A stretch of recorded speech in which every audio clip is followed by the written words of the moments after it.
Welcome again to the Write Project podcast. This is a show about writing and modern Newfoundland author culture here on 93.5 FM or online at chmr.ca. Wherever you're listening from, we're happy to have you. I am here with famed author Chelsea B. Her novel London Calling has already come out from Fools and Mortals Press, soon to be re-released from local publisher Engine Books. It is a romance novel about a girl from Canada who goes on a trip to London with a theatre scholarship and has many misadventures, both romantic and otherwise. Hi, how's it going? Going very well. Was that an accurate summation of your text? Yeah, I think that sums it up pretty well. Tell me about London Calling. So London Calling was loosely inspired by my own trip to London. I did a field project on the Globe. So I was staying in Harlow through MUN's campus, and part of our research was to basically people watch, which is a writer's favorite thing. So I,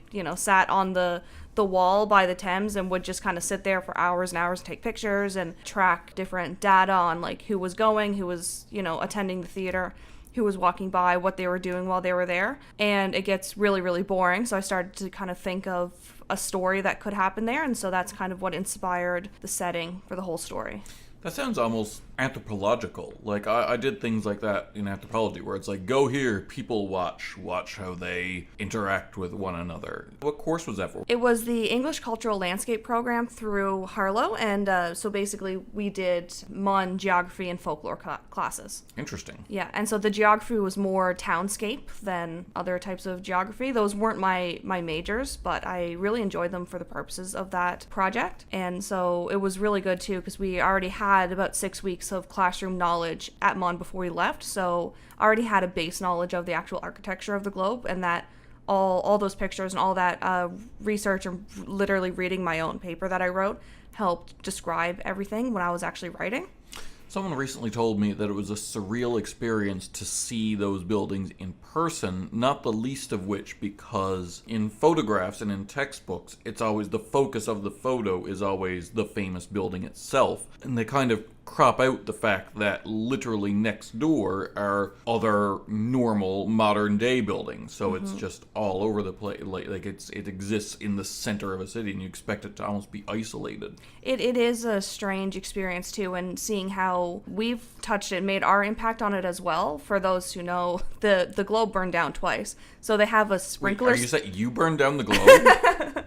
More so that it was burned down from the cannons that they use from the side effects. Oh, okay. But, I mean, if the things happened to me that happened to my character, maybe I would have. But in the thatched roof, they finally figured out that they should put in a sprinkler system. So you can see the sprinkler system when you're there and everything's historic. And, you're like, oh, wow, this is so amazing. And you're like, this is all modern. It's all basically a facade.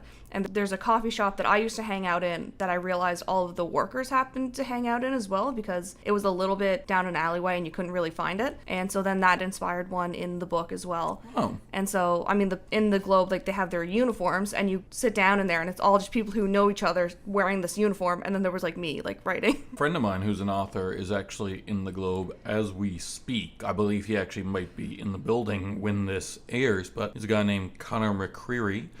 He writes a comic book for IDW Publishing called Kill Shakespeare, right, which is currently being turned into a play that's going to be performed on the Globe stage. Oh, wow. That's really crazy. That is crazy. I'm so proud of him. I cannot wait. I've already seen the play a few times, but part of me wants to see it at the Globe. Yeah. Because my friend just wrote something that's at the Globe. And it's just a nice theater. It's built to entertain, and I was impressed that it's still built to entertain affordably, because it was meant to at the time, and with the floor seating, standing, because Shakespeare was meant for the common person. And so I saw plays there like every single night because they were like £5. 5 pounds of flesh? That sounds like a lot. That's a problem. You had to carry 5 pounds. Yeah. So I read London Calling. One of my favorite books that I read last year, actually. And it was very current topical. Like, there's a lot of hashtag Me Too in it and stuff like that. What was that experience like writing that? The experience writing it was kind of different because that's not what it was intended to be. It was intended to be more of like a romantic comedy. And then as I was writing, and I thought, what she's doing is fun, but what if there was something more? What if I dug a little bit deeper into both her character in the past and what was happening right now? It just kind of made sense that I was like, oh, and then, you know, these things happen. I volunteered for many, many years on the local sexual assault crisis line, so that definitely had an impact on how it was treated, because we would hear callers say that they read something or they watched something and it was really, really bad and triggering, and they didn't like it. And so I would kind of take all of what they said and say, okay, how can I apply this to something? Because if you can't find what you like in media, then maybe you should make your own. Yeah. So that's kind of how I took that, and then That's how I started, yeah. Yeah, exactly. And so I tried to make it very real without being too graphic. It's not too graphic at all, intentionally, because people at signings and things have come up to me and said, my friend told me about this and I want to read it, but I'm afraid that it's going to be too much. Yeah. So I've told them, you know, this is exactly what happens. This is what's shown. This is what isn't shown. Yep. Make your own informed decision on what you want to take in at that point. Yeah. Yeah. Just for people who don't want to be negatively triggered. Right. I've considered also just putting up just a little image saying on these pages, if this is what you're impacted by, just skip it. Yeah. You'll know what happened. Just skip it. Yeah. So I wanted to talk a little bit about genre, because you're currently the face of the romance genre for your engine books. What is the romance genre to you? Because I personally have had a back and forth with my understanding of it and what I think of it and stuff like that. It's gone a long way, and it comes from a place of misinformation on my part. But to you, what is the romance genre? To me, it's a very large umbrella term for any piece of media, whether it be movies, books, plays. You know, the romantic comedy, I think, is the one that we're all familiar with. Yes. And while I do love them, you know, that's very different from something that I write, and even more different from something that's a lot racier, you know, a lot more adult. Harlequin. Exactly. So to me, romance is anything where romance is the driving factor throughout the whole story arc, whereas my character encounters sexual violence at about the halfway mark. And that drives her until the end. That propels the plot until the end of the novel. Exactly, yeah. That propels her and helps grow her character, whereas romance is apparent at the beginning, and it's very much still a concern at the end before the prologue, right? Like, it's something that's on her mind throughout the whole journey, and as a 21-year-old, that's very normal, right? And it's not that romance is the only thing that she has going for her. Obviously, she has a career and an education, and same as any, you know, you pluck out any 21-year-old university student, with they've any got ambition. all those. Exactly. They've got all the same things. Yeah. Whether they're an actor or an engineer, it doesn't matter. Yeah. You know, most people still have that romance as still a driving point. So would you say that, because in London Calling, romance isn't the entirety of the driving force of the plot? Right. There are other elements as well. Would it be fair to say that for you, the romance genre is a book in which romance is at least the inciting incident? Right. That definitely makes a lot of sense, because she, you know, she's at a crossroads at the beginning with one individual, then goes on this journey, and then, you know, someone else new is in the picture and she's at another crossroads. And I find that that's basically normal for every relationship in your adult life. It's like, are we going to stay together forever, indefinitely, get married, or is this something that we need to leave behind? There's a crossroad at a point in every relationship. Yeah. But my take on romance is much more common online in the new adult category in general. Yes. Than in the local industry, because we do have a fair number of romance authors in the province. We have a lot of romance authors. They're good. They're quality romance authors. They're amazing. But they're... Do you have a favorite? Oh, Anne O'Reilly. Oh, really? Yeah. Oh, wow. It's actually a funny story, because she and I, she went to school with my mom. Yep. Back... I'm not going to say when. She went to high school with my 10 mom. years ago. Yeah, of course. Yeah. With my mom, and I got to know her when I was like 14, maybe. So I've known her for years, about 10 years. And when I wrote my book, she was like, hey, like, I just want to let you know, like, I've been writing a lot more lately. Like, I knew she was a writer, but I didn't know that she wanted to write novels. She's written children's books before. And she sent me some of her work, and I was like, this is a lot like what I write. Like, this is awesome. This is great. And so I read her story, A Twist of Fate, and it was fantastic. It was really, really good. Cool. And it deals a lot more too with the more serious issues and with the romance as well. Yep. But it's just funny that I have a population of 1,000. 2 of them in this town write the exact same genre of romance. Yeah. But yeah, so it's a lot more common with the Colleen Hoovers and Taryn Fishers, who are a lot more, they're very successful and very popular, but I find it's basically all online. There's not too many people that I know in real life who know about them. That's fair. Whereas, I mean, Colleen Hoover really inspired me to write the more serious aspects of London Calling, where she's done a lot, and they're all very topical because she puts out at least 2 books a year. Yep. Her latest book deals with the Syrian refugee crisis. Oh, wow. So very topical, very, important. And in the same book, there's suicide attempt, there's sexual assault in another book. Like, they're all very topical and well done. And that's just her norm, right?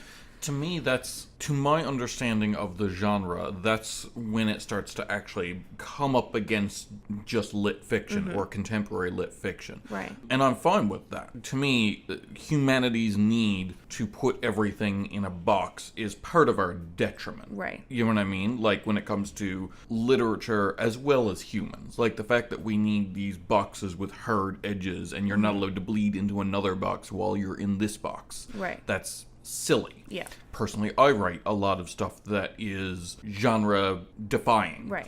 But for the need of Amazon, I've had to pick a genre, which is a little agitating. Like, they've kind of forced you back into this box. Right. I've even noticed that with the book that I had just mentioned, that has the Syrian refugee in it by it's called Without Merit by Colleen Hoover. I've seen that book in chapters go from romance to young adult, because the main characters are like 16, 17, okay, to fiction and literature. Yep. And it's literally, I'm sure it's just what the employees are told, where they're told to put it, by the publisher might change it to see where it does the best. Yep. That kind of thing. Because the topics are very serious, and they're a little bit graphic for young adults. I would say it goes more towards new adult fiction and literature and new adult. Yeah. But, it completely depends on the person. That's the problem too with the age range brackets, because I understand that if you're a parent, you want to understand an informed decision on what to give to their children, of course, but it can be so hard from the publisher to be able to market it towards the people who might actually want to read it. So without me knowing a lot about the romance genre, one thing that I've seen repeated a lot online, and I had to ask what the acronym even meant, was the happily ever after, the HEA. And it's interesting to me as a writer, because to me it's giving away the ending. It's the most giant spoiler in the world, but there's this idea, and I've seen it perpetuate a lot online, that if it doesn't have a happily ever after, then it doesn't belong in the romance genre as a whole. That's basically one of the big hard line divides between romance and lit fiction, which to me as a author is just odd. It's like saying at the beginning, like, well, all superhero movies have the heroes win at the end. Right. And I'm like, well, no, they don't, and that's what makes them enjoyable, is that you don't know when you're sitting in the theater on the first day watching it if this is one of those. Correct me if I'm wrong, but believe that Superman wasn't given the kryptonite, allergy, whatever it is. Kryptonite allergy. At the end, and then people were like, this is boring. There's nothing. He has no competition. And the writers were like, man, we have to give him something.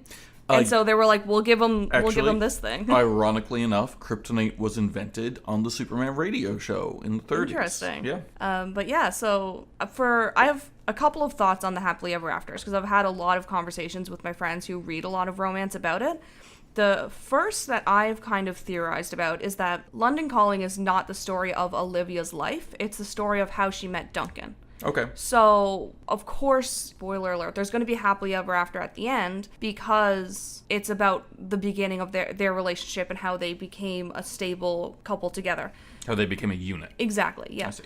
So it's like, why would I tell the story of some guy that she's going to forget in 10 years, and she's going to go off and have hopefully a great marriage and build a family with this other person? Why aren't I telling that story? That's the most interesting, because most people, date around for a little bit and they have interesting relationships and they have uninteresting ones. But actually, at the same time, even though it is the time frame of London Calling spaces out the beginning of this relationship, like these people finding each other. Right. I argue that the emotional arc is more the main character, Olivia, getting over past events in her life and becoming kind of like How I Met Your Mother, where it's like, except for the last episode, which I tend to ignore, I don't consider it's not a story about his relationship with the mother because they don't meet until the last episode. What it is a story about, it's a coming of age story about him becoming the person he needs to be in a stable relationship and getting over these childish ideas and his traumas and stuff like that. That's kind of what I like in Olivia from London Calling is, where it's not just the story of them getting together, but of her getting over everything she needs to get over so that she can be with someone. Right. And I mean, I personally believe that you meet people at the right times that you should be meeting them in your life. You know, you don't meet the perfect person before you're ready to settle down. Well, they're not the perfect person then. Right, exactly. Yeah. So, and part of that, part B of, I guess, that sentiment is that they weren't supposed to end up together. I had a whole scene in an epilogue where they were in an airport and they had met different people and they were both married to other people and they were like, oh, you know. Well, that's like the end of the breakup. It was kind of like the one that got away. Yeah. But then I got emotionally attached to them being together and I was like, I won't believe in love anymore if they split up and it's my fault. So wait, you believe that you're a romance author who believes in love? My lord. You know, I'm trying. Okay. But yeah, so part B of that is that I got too emotionally attached to them, which is good because then hopefully the readers are emotionally attached to them being together, and I didn't want to riot either. You definitely get emotionally attached to... I got more emotionally attached to her. Right. And rather than them as a couple, but hoping that she would end up okay. Hopefully she would be happy. Yes. Right? Yeah. And that's, you know, that was my goal for the last chapter and for the epilogue was that they were both... Because he has his own baggage. You know, he has his own things. And I wanted him to be okay too. But I guess when I'm writing in the future, it's not a promise that every single story they'll end up with the one that you thought they were going to or that you wanted them to. It Ends With Us by Colleen Hoover is my favorite book of all time, but it's a great example of the person you think she's going to end up with when you start is not the person that you want her to end up with at the end because of the character's progression. Normally characters get a lot better. This character got a lot worse, the one that I'm thinking of, the male character. Yep. And, you know, of course she ends up happy and everyone ends up okay, but they're okay separately.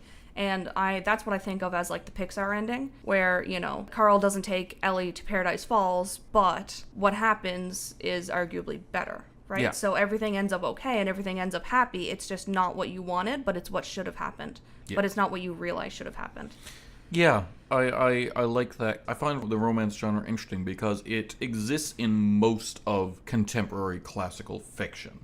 Like The Whirlpool by Jane Urquhart has a lot of romance in it. The English Patient, famously, is, while it's about the ramifications of that war, it's also very much about romance.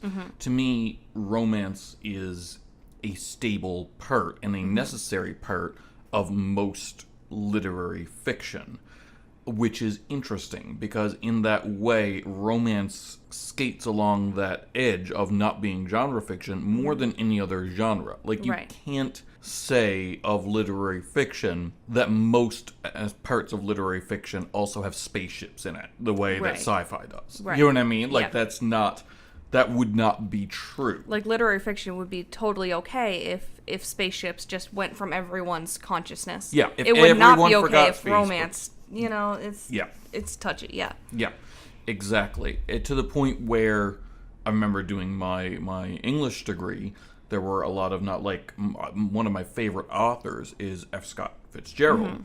Love him, and this is in no way a slight against his work, but The Great Gatsby and his other works, I remember reading them for the first time for class and thinking to myself, this is just a pulpy romance novel. Like, it has intense themes and there's something going on there. Right. And the professors would always argue that, no, the fact that it has themes and something going on is what makes it literature and not part of the romance genre. And I'm like, really? Because I've read romance genre stuff where there is more stuff going on. A lot of theme, yeah. There's a lot, you know, to unwrap and to debate about, which is my favorite, you know, types. We argued this with Kelly Power from Wannell, where we just, like, tried to figure out what the literary genre is. And Right. to me, it's a genre of exclusion where you cut out everything else. But sometimes they cut out stuff that, like, to me, it's like if you're cutting out spaceships, like if there's no spaceships, okay, it's not sci-fi. Right. There's nothing scary, it's not horror. There's Right. no elves, it's not fantasy. Right. To me, for stuff like The Great Gatsby, which to me is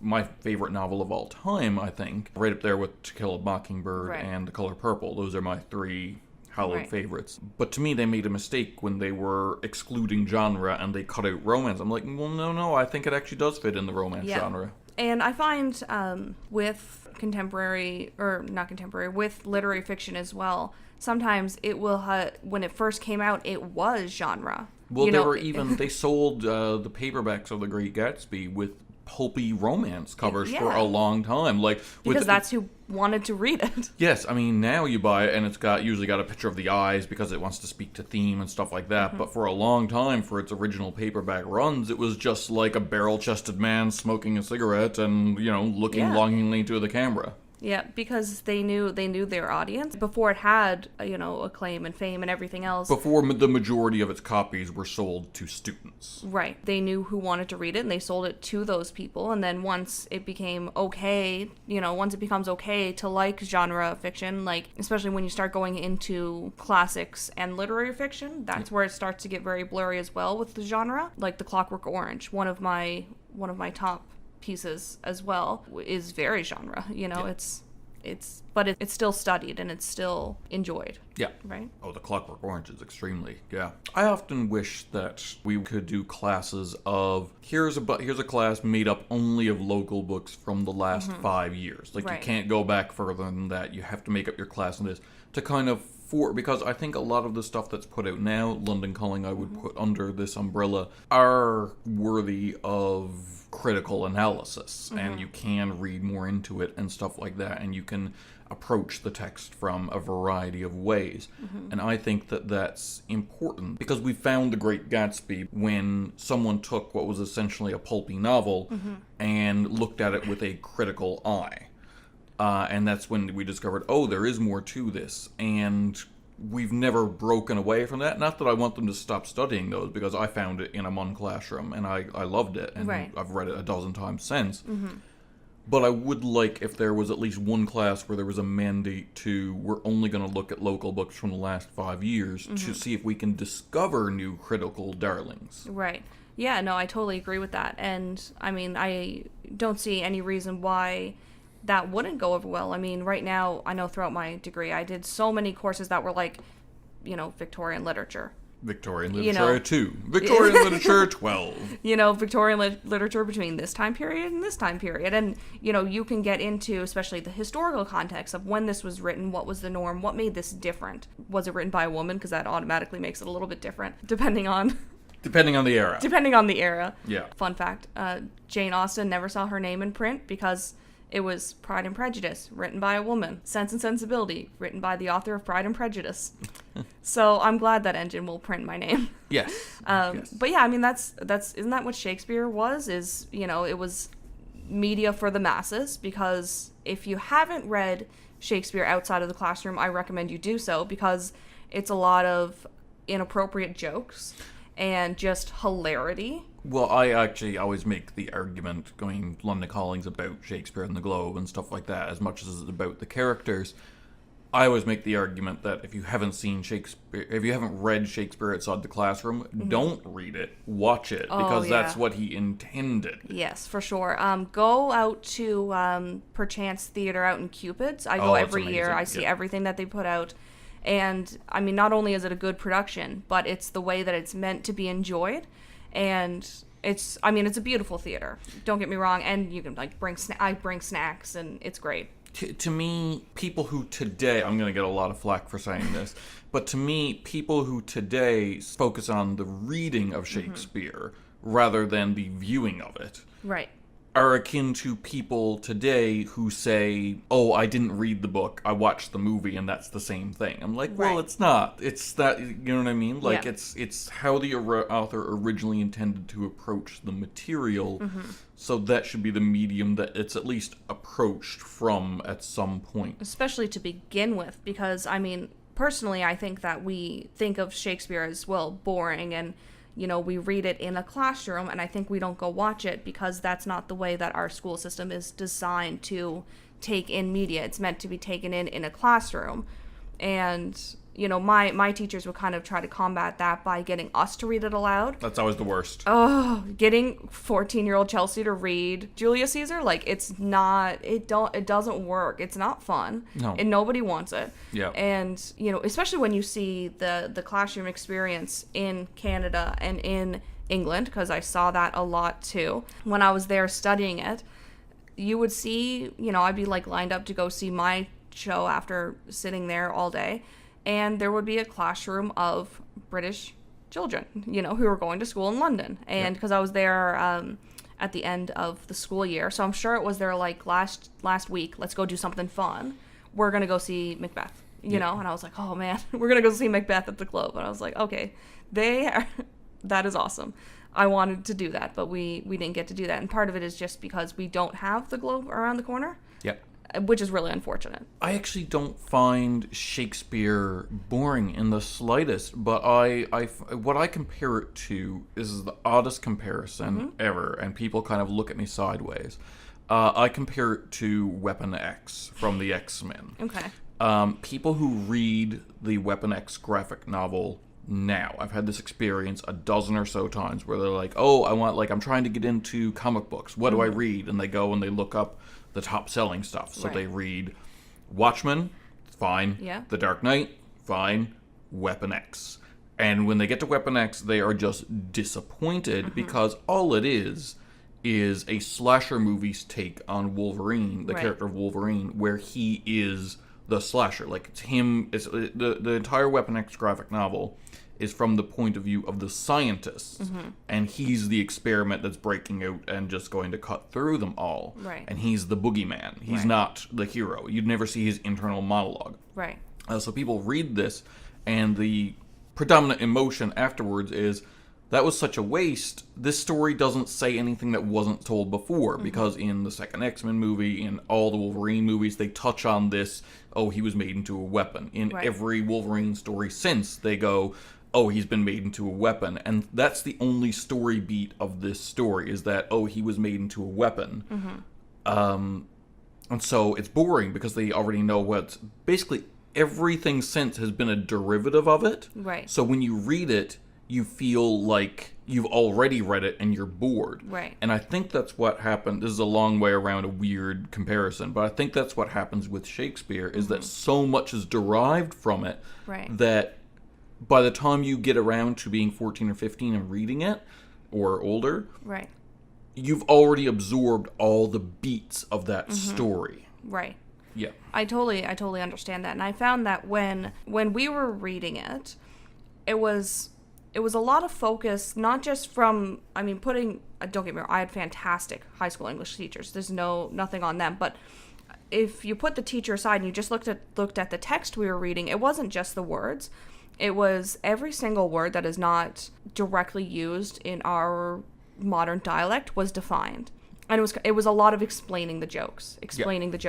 Whereas if you see someone up on stage doing the Pyramus and Thisbe scene in Midsummer Night's Dream, it's the funniest thing that you've ever seen in your life. It's really good, and it's meant to be awkward and weird, and you don't need the jokes explained to you, because even if you watch a movie in another language, or watch a play in an English that you don't directly understand or speak every single day, you can still get the jokes. Yeah. You still understand it. We can figure it out. And I think a lot of that, too, is underestimating the teenagers. Nothing kills a joke like explaining it. Exactly. Yeah. And it was let me explain why this is funny. Yeah. Yeah. And, the teenagers can understand if there's a sex joke. They'll get it. That's the one thing they'll get out of it, but they'll get it. Yeah. But that's all that sometimes there is to get. That is all there is to get sometimes. Okay, well, I would like to thank Chelsea B for coming down. London Calling is available now in both print and ebook. You should absolutely go check it out. I'm Chelsea B. This is the Right Project podcast on CHMR. All right, well, thanks for coming on again. For all of you, we'll be here again next week at 4:30 Newfoundland time or online at chmr.ca. Please tune in and we'll talk more about writing culture in Newfoundland.